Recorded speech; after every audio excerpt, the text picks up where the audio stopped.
In this video, we're going to take a look at some of these secondary editing tools in Pro Tools.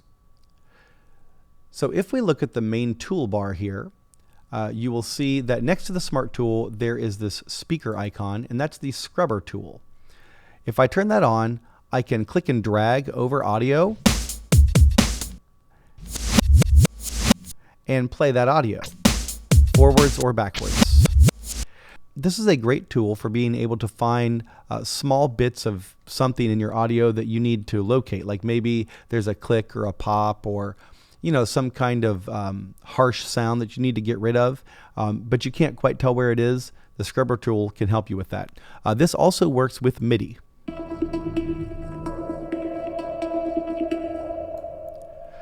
All right, next to the Scrubber tool is the Pencil tool. I'm going to do a more in-depth video on the Pencil tool later. Just know that if you click and hold on this triangle down there, there are different shapes, and you use the Pencil tool to do things like draw in automation curves, or you can use it to enter MIDI notes, things like that.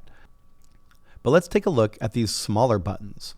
The first one is Tab to Transients, and when that is turned on and I hit the Tab key, the cursor here will go from one transient to the next. If I zoom in, it's a little easier to see.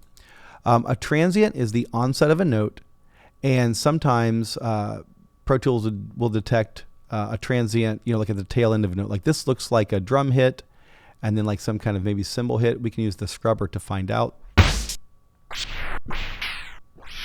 Yeah, it's some kind of other hit. So if I press Tab, it's going to go to that next transient. Now, it's not 100% accurate, but it's pretty good. If I hold Option while I'm doing that, it'll go backwards. If that's turned off, then it no longer goes to the transient. Where does it go? Well, it's going to the clip boundary. So this will be a little bit easier to see if I go down here to this synth add-on track here, because the clips are separated. So now Tab to Transients is off, and I'm pressing Tab, and it's going from the top of the clip to the back of the clip to the beginning of the next clip to the end of that clip. And again, if I hold Option, then it will go backwards. Another handy shortcut is if you press Shift, you can make selections as you tab. So I'm going to hit Tab to Transient again, Shift Tab, make selections, Option Shift Tab, make selections backwards. Same thing if it's off. Shift Tab will select that clip, and Option Shift Tab goes backwards. Okay, so let's move on here. The next two buttons are kind of subtle.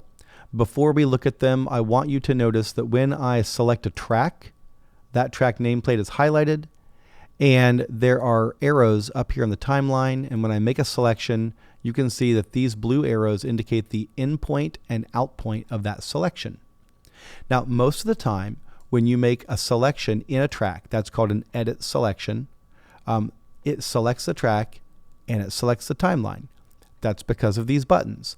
This is Link Timeline and Edit Selection, and this is Link Track and Edit Selection. And you can kind of see that this looks like a timeline in and out point, and this looks like tracks, like that little hamburger looking thing represents the tracks.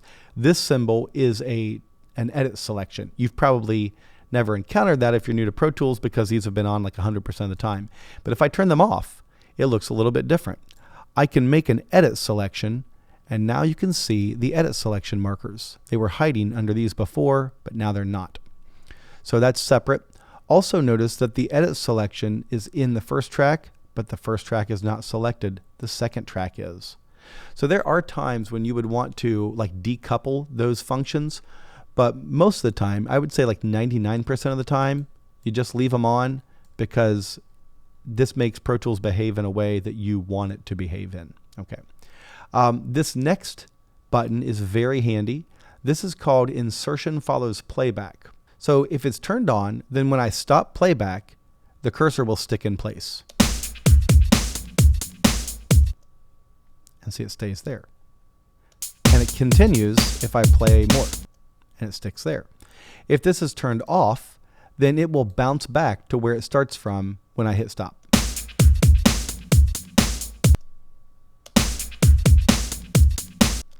Both of these functions are very useful depending on your workflow at the time. So just know that insertion follows playback is a very handy tool to know about.